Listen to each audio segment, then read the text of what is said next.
जय हिंद। जैसा कि आपको पता है हम क्लास 8th की एनसीईआरटी कर रहे हैं, हिस्ट्री की, chapter number 1 how when and where.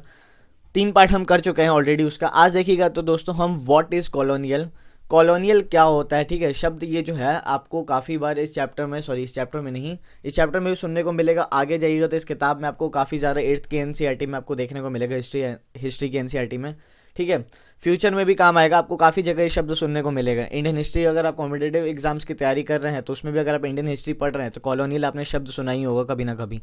ठीक है, तो आखिर हम यही समझेंगे इसमें, इस पार्ट में, आज के इस वीडियो में, कि कॉलोनियल का मतलब क्या होता है। अब देखिए क्या हुआ था ना दोस्तों, सबसे पहले तो दोस्तों मैं आपको एक चीज़ बता दूं, अगर आप नए हैं तो नॉलेज कैसल को सब्सक्राइब कर दीजिए और अपना सपोर्ट दिखाइए। देखिए क्या हुआ था, जेम्स मिल ने क्या किया था, हमने पिछले वीडियो में देखिएगा तो हमने पढ़ा था कि जेम्स मिल ने क्या किया, हिस्ट्री को ना रिलीजियस ग्राउंड पे डिवाइड कर दिया था। इंडियन हिस्ट्री को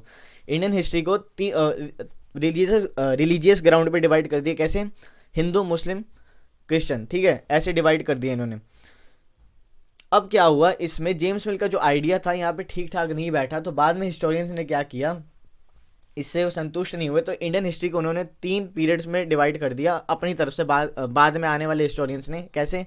एंशिएंट हिस्ट्री, मिडाइवल हिस्ट्री और मॉडर्न हिस्ट्री। ठीक है, आप पढ़ते भी होंगे।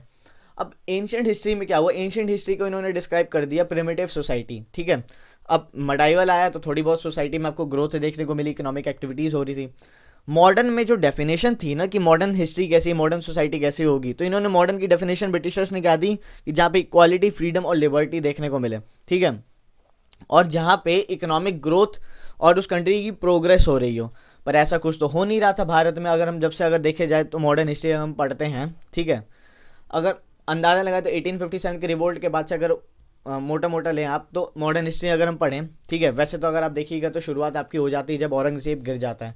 ठीक है, औरंगज़ेब के शासन जब खत्म हो जाता है उसके बाद से अगर आप पढ़ना शुरू करें मॉडर्न हिस्ट्री को। ठीक है, अगर आप स्पेक्ट्रम की जो किताब है वो भी मॉडर्न हिस्ट्री है, पर उसमें क्या है, जब पोर्चुगीज़ आते हैं, फर्स्ट पोर्चुगीज़ जब आते हैं ना, वहाँ से उन्होंने शुरू किया मॉडर्न हिस्ट्री। तो आप कैसे भी देख सकते हैं मॉडर्न हिस्ट्री को। तो मॉडर्न हिस्ट्री में ऐसा तो कुछ हो नहीं रहा था कि डेवलपमेंट हो रही है भारत की, इक्वालिटी मिल रही हो, ग्रोथ हो रही हो कंट्री की, लिबर्टी मिल रही हो, फिर आपको इकोनॉमिक ग्रोथ देखने को मिल रही हो, कंट्री आपकी प्रोग्रेस कर रही है। नहीं, ठीक है, ब्रिटिशर्स ने जम के लूटा।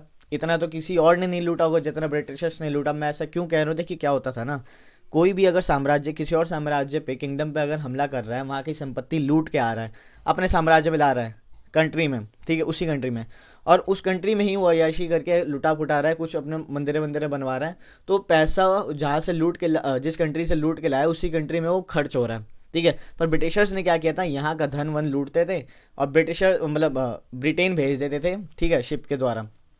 तो कंट्री में तो खर्च हुआ नहीं, इकोनॉमिक एक्टिविटी कैसे बढ़ेगी, इकोनॉमिक प्रोग्रेस कैसे होगा। ठीक है, तो ये हमें देखने को मिला, ब्रिटिशर्स ने जम के लूटा। तो क्या हुआ, बाद में हिस्टोरियंस ने इस पीरियड को क्या कर दिया, जो मॉडर्न इंडियन हिस्ट्री था, इसको डिफाइन कर दिया कॉलोनियल पीरियड के नाम से। कॉलोनियल पीरियड कह दिया, ठीक है, क्योंकि आपको भी पता है कि भारत एक कॉलोनी थी आपकी ब्रिटेन की। तो हम यही जानेंगे आज के इस पार्ट में। चलिए शुरू करते हैं। ठीक है, अब यहाँ पे क्या लिखा है, British came to conquer the country and establish their rule subjugating local nawabs and rajas. ठीक है, अब ब्रिटिशर्स देखिएगा तो स्टार्टिंग में क्या आए थे, ट्रेड वेड करने के लिए आए थे। इन्हीं नवाब्स राजास के सामने इन्होंने हाथ जोड़ के कहा था कि ट्रेड वेड करने दो हमें। ठीक है, बाद में क्या हुआ, जैसे जैसे इनकी प्रोग्रेस होती रही, ठीक है, ब्रिटिशर्स यहाँ पे हावी होते रहे, तो इन्होंने क्या किया, इस कंट्री पे, ठीक है, लोकल नवाब्स जो राजास थे उनको दबाना शुरू करना, उनको दबाना या सब्जिगेट करना शुरू कर दिया, उनको दबाना शुरू कर दिया। ठीक है, बैटल लड़ने लग गए थे उनके साथ ही, उन्हीं को हराया। ठीक है, उन्हीं से परमिशन ली ट्रेड करने की, बाद में अपनी आर्मी वार्मी बना ली और उन्हीं को हरा दिया। ठीक है, इससे क्या हुआ, काफ़ी जगह उन्होंने जब हराया, ठीक है, काफ़ी नवाब्स राजा जब हारे, तो क्या हुआ, ब्रिटिशर्स का एक देखिएगा तो ओवरऑल कंट्रोल हो गया था कंट्री पे। ठीक है, और उन्होंने अपना रूल स्थापित कर दिया, एक कॉलोनी डिक्लेयर कर दी, ठीक है, ब्रिटेन की। वैसे भी आपको पता है कि ब्रिटेन की आपकी काफ़ी सारी कॉलोनीज़ वगैरह थी। ठीक है, फ्रेंच की भी देखिएगा तो काफ़ी सारी आपको कॉलोनीज़ देखने को मिलेंगी। ठीक है, तो यहाँ पे ब्रिटिश एम्पायर ने भी क्या किया, एम्पायर कह लीजिए या आप कह लीजिए ब्रिटेन ने एक अपनी कॉलोनी डिक्लेयर कर दी इंडिया को। Establish their control over the economy and society. अब कॉलोनी डिक्लेयर कर दी तो भारत की इकोनॉमी और सोसाइटी पे भी इनका कंट्रोल आ गया। ठीक है, ब्रिटिशर्स का इकोनॉमी एंड सोसाइटी पे भी देखिएगा तो कंट्रोल इनका होने को मिल गया। They brought the changes in values and taste customs and practices. अब क्या हुआ, ब्रिटिशर्स ने जब यहाँ पे अपनी कॉलोनी मतलब डिक्लेयर कर दी इंडिया को, ठीक है, यहाँ पे उनका शासन शुरू हो गया, ठीक है, लोगों को जम के लूटा पहली बात तो, ठीक है, राजाओं की बैंड बजाई, और इनके शासन में देखिएगा ज़्यादा उसको उतने आपको तगड़े राजा महाराजा भी देखने को नहीं मिले थे, एक दो को छोड़ दे तो। फिर अब यहाँ पे देखिए जब ये आए ना, यहाँ पे देखिए क्या होता है ना, स्टार्टिंग में अपना कल्चर कैसा था। अब यहाँ पे बात की गई है कि ये जब आए, बाहर से आए थे, ब्रिटेन से आए थे, यूरोप से आए थे, तो अपना कल्चर यहाँ लेके आएंगे, ठीक है, अपने टेस्ट लेके, अपनी वैल्यूज़ वगैरह लेके आएंगे, ठीक है। क्या हुआ, अब पहले क्या होता था कि लोग ना कुर्ता पजामा, आप एक इमेजिन कर सकते हैं पहले की सोसाइटी में, अगर इंडिया में देखें तो कुर्ता पजामा, ठीक है, साड़ी पहनते होंगे महिलाएं। अब ये जब आए ना इंडिया में, तो ये काफ़ी सारी आपको कल्चरल चेंजेस भी यहाँ पे देखने को मिलेंगी, कपड़ों में भी आपको चेंजेस देखने को मिलेंगे। अब लोग कुर्ता पजामा नहीं पहन के कोट पैंट पहनने लग गए, टाई लगाने लग गए, ठीक है, कैप वैप लगाने लग गए, ठीक है, तो आपको यहाँ पे चेंजेस वगैरह भी देखने को मिलेंगी, ठीक है। इंग्लिश लैंग्वेज आज जो हम पढ़ते हैं, ठीक है, बोलते हैं, पढ़ते जो भी कह लीजिए, ब्रिटिशर्स लेके आए, तो ये भी आपको देखने को मिल रहा है, काफ़ी सारी वैल्यूज़ अपनी लेके आए, ठीक है। अब पता नहीं क्या लेके आए, कितना डेवलपमेंट हुआ था वो अभी आप जाते हैं, कुछ डेवलपमेंट तो हुआ नहीं था, इसलिए इसको कॉलोनियल पीरियड कहते हैं। अब देखिए कॉलोइन एक हो गया कॉलोनियल, अब एक होता है कॉलोनाइजेशन। कॉलोनाइजेशन का क्या मतलब होता है ना, वो हम जानते हैं। when the subjugation of one country by another leads to these kinds of political। अब जब एक कंट्री दूसरी कंट्री पे देखिएगा दबा देती है, या मतलब उस पे जाके अपना राज कायम कर लेती है, ठीक है, तो ऐसा नहीं होता कि राज कायम कर लिया तो बस बैठ गए।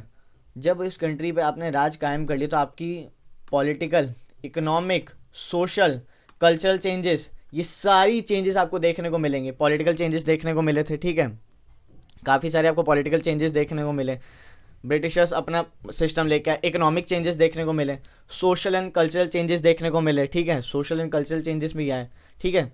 तो इस पूरी प्रोसेस को हम दोस्तों क्या कहते हैं, कॉलोनाइजेशन कहते हैं, ठीक है। ये जो पूरी चेंजेस जो इन्होंने कर दी थी ना, कि भारत की जितनी भी संस्कृति थी उसको तहस नहस कर दिया था, ठीक है, एजुकेशन सिस्टम का वो जो उस टाइम पे था तहस नहस कर दिया था, ठीक है, मॉडर्न मतलब आज के टाइम पे कही गई तो मॉडर्न एजुकेशन लाना था इन्हें, वो लेके आए थे, वो गुरुकुल वाला जो सिस्टम होता था उसको भी तहस नहस कर दिया, ठीक है। तो काफ़ी सारी चीज़ें इन्होंने, कल्चरल चेंजेस वगैरह भी देखिएगा तो बहुत सारी आपको economic changes, political changes, social देखिएगा तो सोशली भी आपको काफ़ी सारे चेंजेस देखने को मिलेंगे। तो ये जो पूरी प्रक्रिया थी ना, ठीक है, इसको हम कहते हैं दोस्तों कॉलोनाइजेशन। अब आप समझ गए होंगे कि दोस्तों कॉलोनियल था क्या, क्यों कॉलोनियल कहा गया था, ठीक है, मॉडर्न क्यों नहीं कहता हम इस पीरियड को। अब मोटा मोटी तौर पे तो आप मॉडर्न कह सकते हैं, पर इस पीरियड मॉडर्न जो डेफिनेशन दी गई है उस डेफिनेशन के हिसाब से मॉडर्न नहीं कह पाएंगे। तो इंडिया क्या थी, एक कॉलोनी थी ब्रिटेन की। तो इस पार्ट में हमने वही जाना, एक तो आपको बताना चाहता था ये छोटा सा पार्ट कि कॉलोनियल होता क्या है, ठीक है, कॉलोनाइजेशन क्या होता है, ठीक है, ठीक है, ब्रिटिशर्स ने अपनी कॉलोनी डिक्लेयर कर दी थी इंडिया को, ठीक है। तो ये सब हमने इसमें जाना। अब आगे देखिए दोस्तों हम क्या पढ़ेंगे, कल पढ़ेंगे हम आपका how do we know administration, मतलब आगे का एक तरह से देखिएगा तो सेकंड पार्ट आपका इस चैप्टर का आ जाएगा, जिसमें हम हाउ डू वी नो में एडमिनिस्ट्रेशन प्रोड्यूसेस रिकॉर्ड्स वगैरह पढ़ेंगे। ये आपका फर्स्ट टॉपिक होगा जो हम कल करेंगे। तो दोस्तों बस इतना ही था इस पार्ट में। आई होप आपको समझ में आया होगा कि कॉलोनियल क्या था, कॉलोनियल का मतलब क्या था, ठीक है, क्या होता है, हमने क्यों मॉडर्न हिस्ट्री, मॉडर्न हम नहीं कहते थे उस टाइम पे, हिस्टोरियंस ने इस पीरियड को मॉडर्न क्यों नहीं कहा। तो बस इतना ही था। अगर आपको ये वीडियो अच्छी लगी हो तो लाइक कीजिए, कमेंट करके अपना फीडबैक बताइए। थैंक यू सो मच दोस्तों, नॉलेज कैसल को सब्सक्राइब ज़रूर कीजिएगा। Thank you so much for watching this video. God bless you all. जय हिंद।